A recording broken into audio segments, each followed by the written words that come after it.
இன்றைக்கி இந்தியா முழுக்க மாணவர்கள் உடைய தொடர் போராட்டம் மிகப்பெரிய அளவில்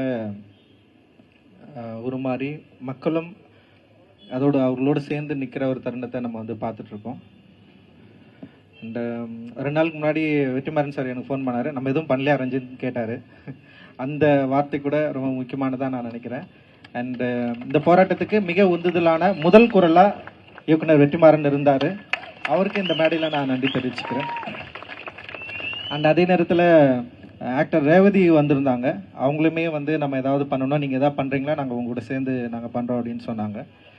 அண்டு எனக்குமே வந்து அந்த விஷுவல்ஸ் தொடர்ந்து இந்த போராட்டங்களை பார்க்குறப்போ, அந்த போராட்டத்தில் நடந்த வன்முறை இதெல்லாம் பார்க்குறப்போ நம்மளும் ஏதாவது ஒன்று பண்ணணும் அப்படின்னு யோசிச்சுட்டு இருந்த சமயத்தில் தான் நீலமில் இருக்கிற இப்போது நாங்கள் புதுசாக தொடங்க இருக்கிற நீலம் மாணவர் அமைப்பு அவங்க கூட வந்து டிஸ்கஸ் பண்ணி நம்ம ஏன் இந்த நிகழ்வை வந்து நீலம் மாணவர் அமைப்புடைய முதல் நிகழ்வாக அது ஏன் பண்ணக்கூடாது, இதை நம்ம பண்ணலாம், அவங்கள வச்சு இந்த ஆர்ப்பாட்டத்தை இந்த போராட்டத்தை வந்து நம்ம ஆரம்பிக்கலாம் அப்படின்னு முடிவு செஞ்சு எங்களுடைய செக்ரட்டரி உதயா அவர்களோட டிஸ்கஸ் பண்ணி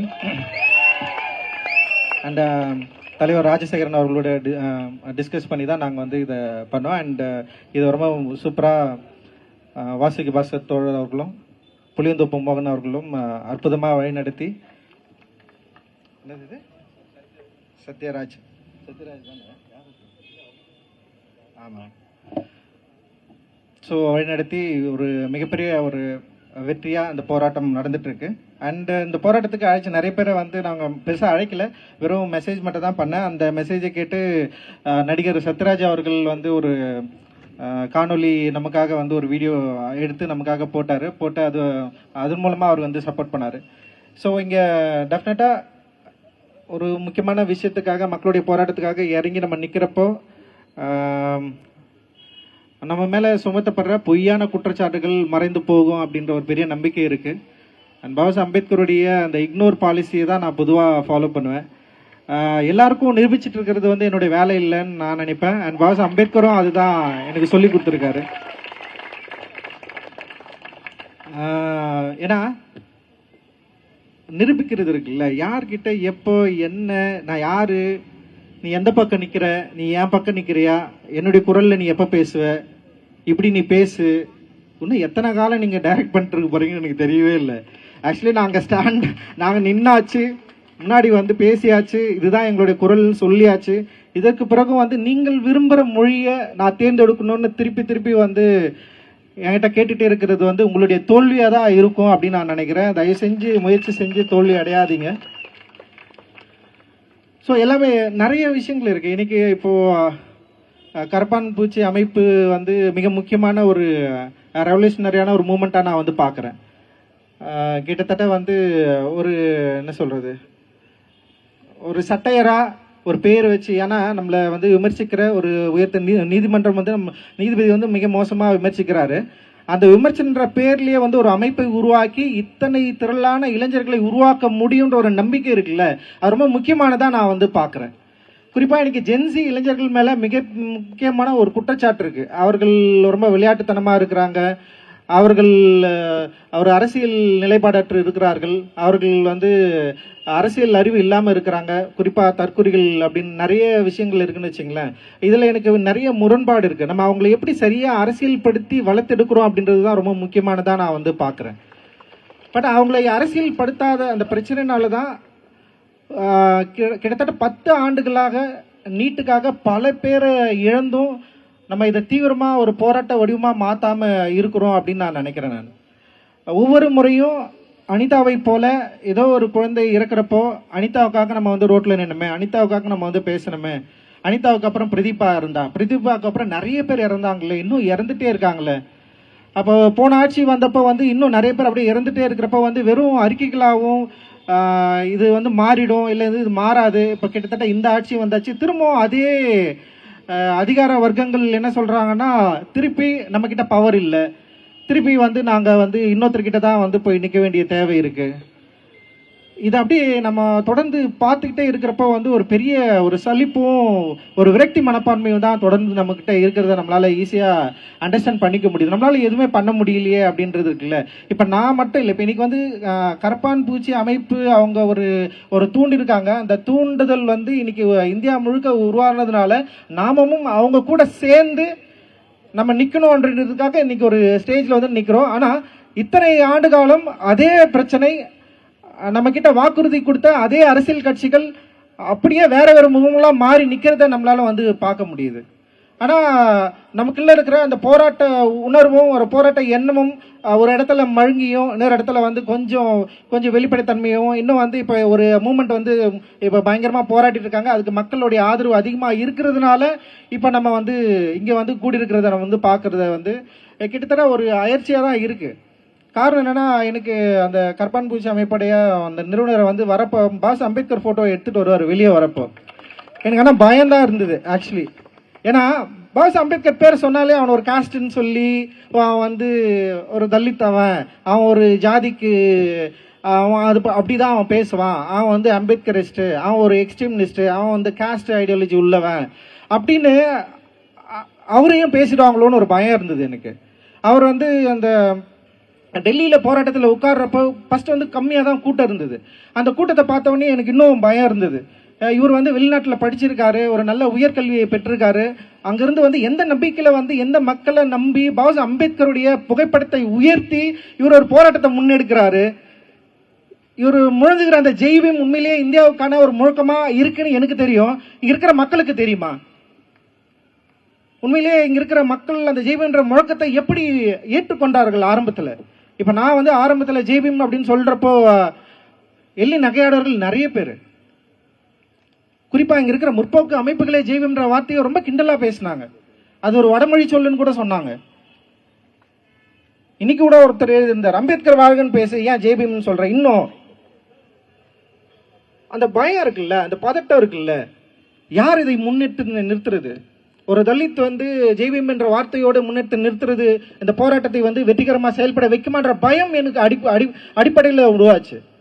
இப்போ இது பேசுறது கூட என்ன நினைப்பாங்கன்னா, உடனே வந்து இது ஒரு காஸ்ட் ஐடியாலஜியில் நான் திருப்புறேன் அப்படின்னு கிடையாது. இங்க அடிப்படையிலிருந்து இது சரி செய்ய வேண்டிய தேவை இருக்கு நமக்கு.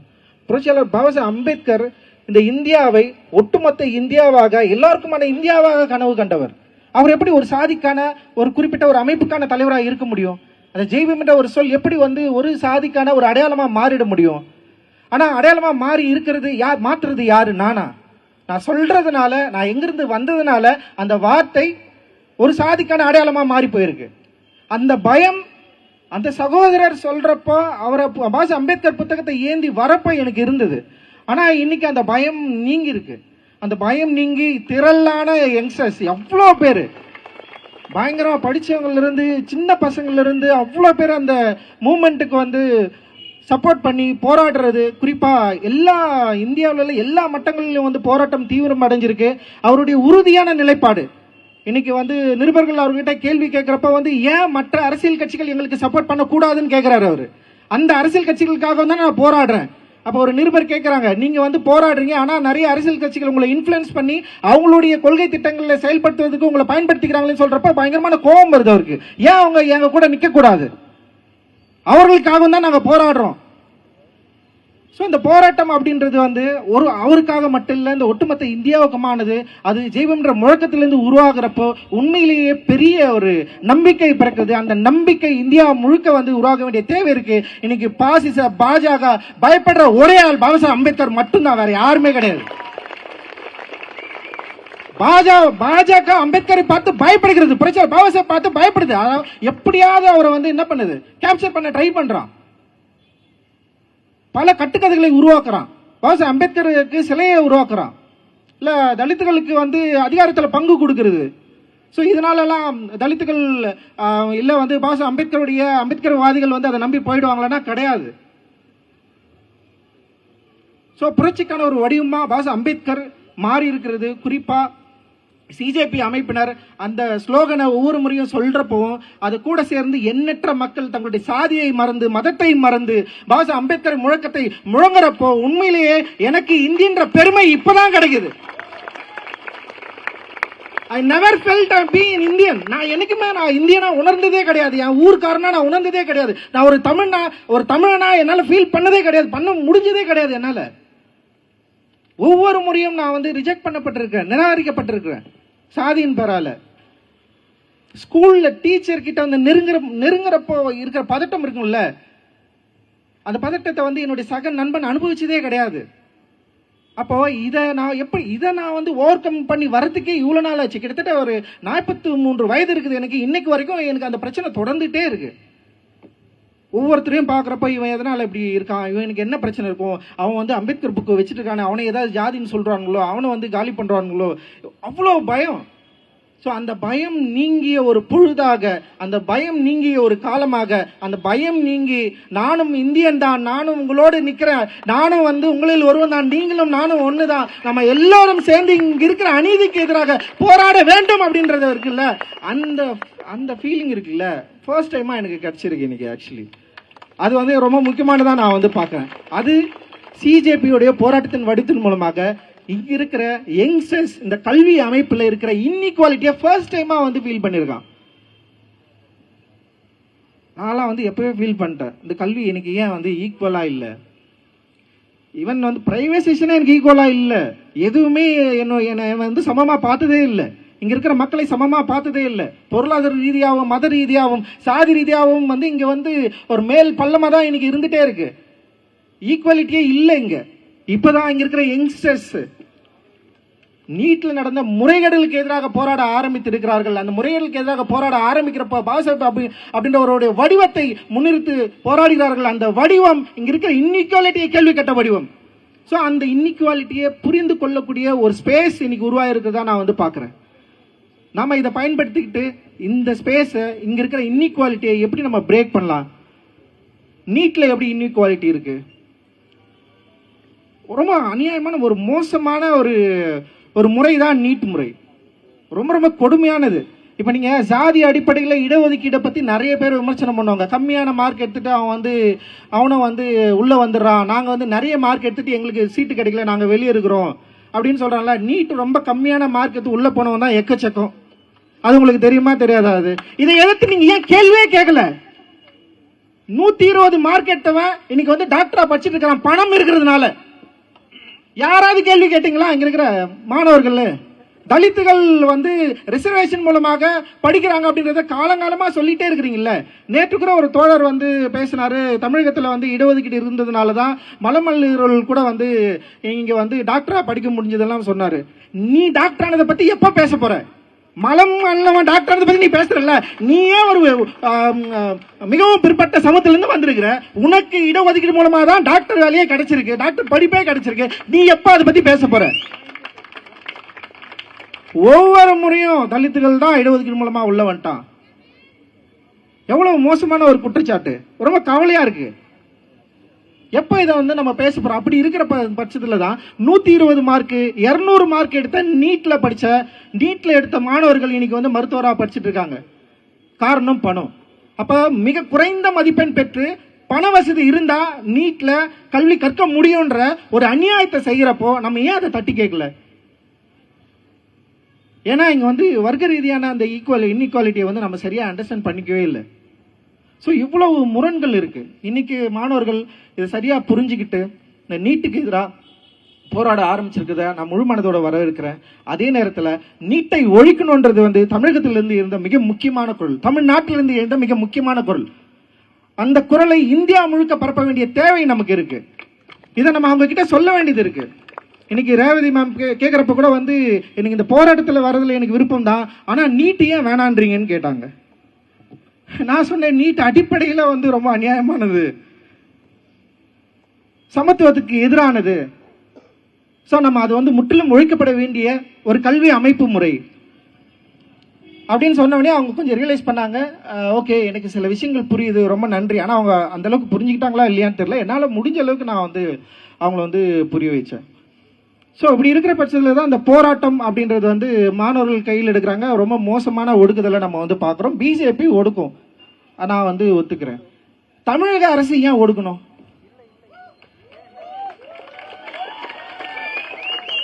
பிஜேபி மாணவர்கள் அடிக்குது, ஏன்னா வந்து அடிப்படையில் இங்க இருக்கிற ஒரு ஈக்குவாலிட்டிக்கு எதிரான ஒரு கட்சி, ஒரு பாசிசத்தை வளர்த்தெடுத்த கட்சி. நீங்கள் பாசிசத்துக்கு எதிரானவர்கள். நீங்க ஆக்கப்பூர்வமான ஒரு மாற்றத்தை உருவாக்கி இங்க தமிழகத்தை முன்னோடி மாநிலமாக்க விரும்புகிற ஒரு கட்சி. நீங்கள் போராடுகிற மாணவர்களை ஏன் அடிக்கிறீங்க? யார் உங்களுக்கு அந்த ரைட்ஸ் கொடுத்தது? பேட்ச் இல்லாம அடிக்கிற அளவுக்கு கோழைகளா நீங்க? நான் கேட்கிறேன். நான் பேட்ச் குத்தாம அடிக்கிற அளவுக்கு கோழைகளா நீங்க இருக்கிறீங்க. அடிக்கணும்னு முடிவு எடுத்துட்டீங்க, அடிங்க. அதை எதிர்கொள்ள நாங்கள் தயாரா இருக்கிறோம். நான் 8 தலித் அமைச்சர்களை கொடுத்துட்டோம். சரி, அந்த 8 தலித் அமைச்சர்கள் என்னைக்கு தலித் பிரச்சனைகள் கிட்டத்தட்ட 2 மாசம் ஆயிடுச்சுங்க.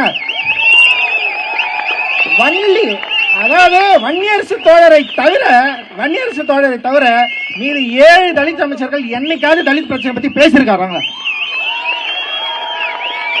முதல்ல ராஜ்மோகன், அமைச்சர் ராஜ்மோகன் தலித்தா நான் தலித்தானே எங்களுக்கு தெரியாது. எழும்பூர் தொகுதியில் நின்னதுக்கு அப்புறம் தான் எங்களுக்கே தெரியும், ஓகே ஒரு தலித். ஏன்னா ஒரு ஆக்டிவிஸ்டா, ஒரு யூடியூபரா இருந்து எந்த தலித் பிரச்சனைக்கும் குரல் கொடுக்காதவர் தான் அவரு. ஏதாவது எந்த எப்பயாவது எங்கேயாவது தலித் பிரச்சனைக்கு குரல் கொடுத்திருக்காரு அவரு?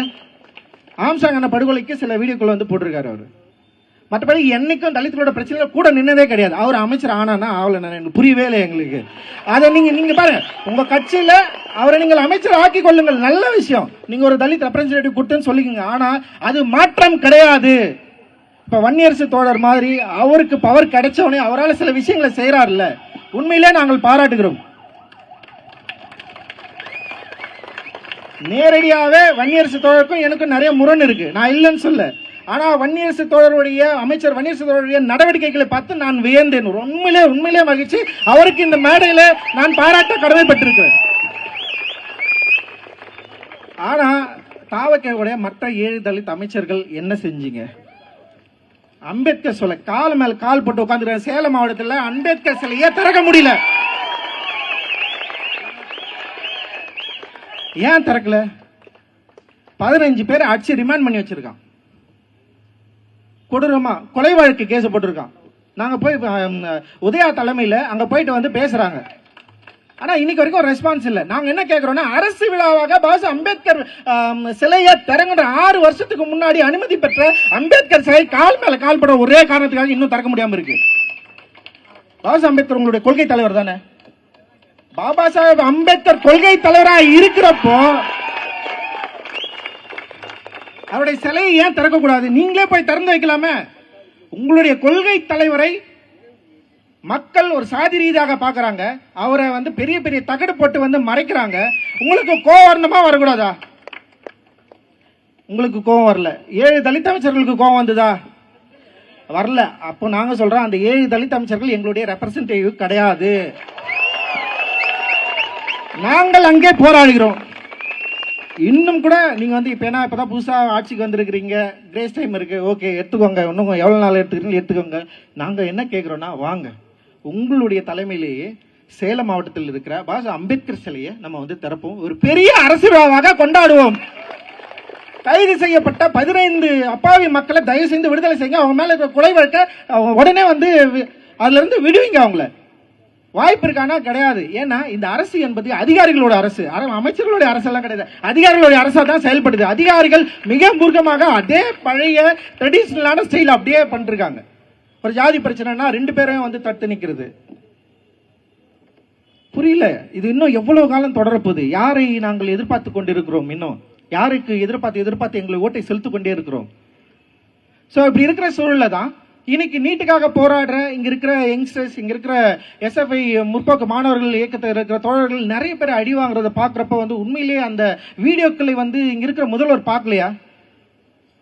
ஏன் அவர் இந்த வீடியோக்களை பார்க்கல? ஏன் போலீஸ் காவலர்களை வைத்து அவர்களை ஒடுக்க வேண்டும்? நீங்க தான் நீட் எதிர்ப்பாளர் தானே, நீட்டை நீங்க எதிர்க்கிறீங்க. நீட்டை ஒழிக்கணும்ன்ற ஒரு கொள்கையில உள்ள உங்களுக்கு ஒரு திட்டம் இருக்கு. அப்ப நீங்களே ஒரு இடத்த கொடுங்க, ஒரு பெரிய இடம் கொடுங்க எங்களுக்கு.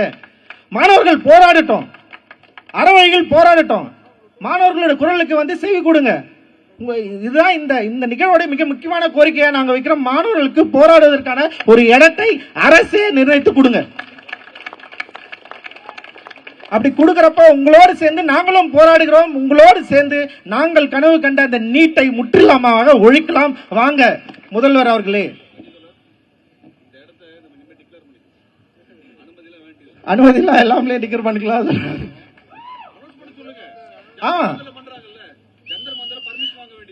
இதுதான் எங்களுடைய முக்கியமான கோரிக்கை, மாணவர்களுடைய போராட்டம். ஏன்னா இங்க வந்து பாலன் இல்லத்துல கம்யூனிஸ்ட் அலுவலகத்துல வந்து அந்த சிஜேபி அமைப்பினர் வந்து கிட்டத்தட்ட ஒரு 5 நாளா, எத்தனை நாளா தெரியல, 4 நாளா போராடிட்டு இருக்காங்க. நேற்று நிறைய கிரௌட் இருந்தது, நான் பார்த்தேன். நிறைய யங்ஸ்டர்ஸ் எல்லாம் புது புது முகங்கள் பாட்டு பாடுறாங்க. அந்த போராட்டத்தை வந்து அற்புதமா வந்து டெவலப் பண்றாங்க. எனக்கு மக்களுக்கு வந்து நிறைய செய்திகளை சொல்றாங்க.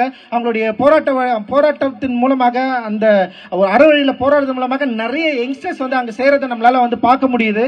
அது ஏன் வந்து ஒரு கட்டுப்பாடான ஒரு இடத்துல வைக்கணும்? இன்னைக்கு ஏன் வந்து மெரினாவை வந்து பூட்டணும்? எனக்கு புரியவே இல்லை. சோ மக்களோடு சேர்ந்து நிற்கிற முதல்வராக நீங்கள் இருக்க வேண்டும் என்பதுதான் எங்களுடைய விருப்பம்.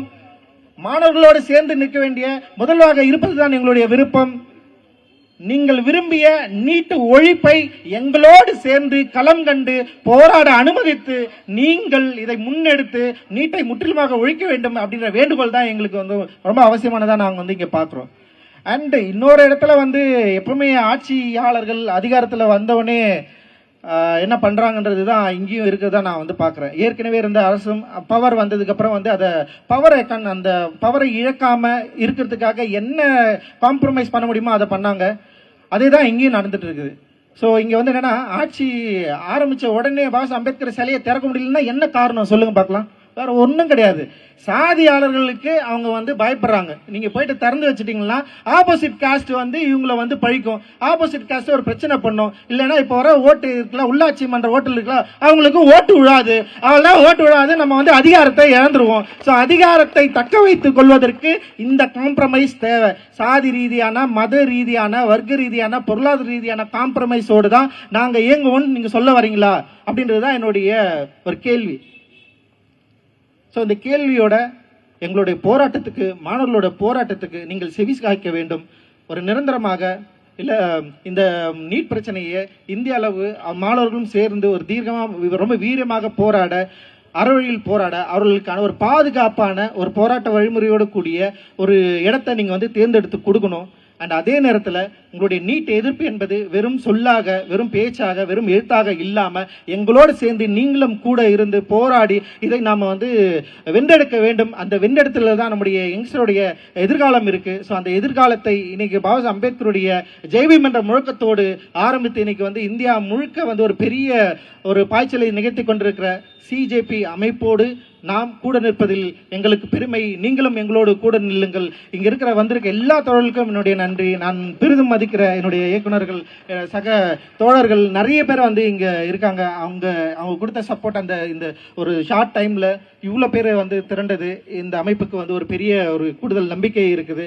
அதே நேரத்தில் வந்து காவலர்களுடைய ஒத்துழைப்பும் மிக மிக முக்கியமானதாக நான் வந்து பார்க்குறேன். அண்ட் உங்கள் எல்லோருக்கும் என்னுடைய ஜெய்பீம் கலந்த நன்றியை தெரிவித்துக் கொள்கிறேன்.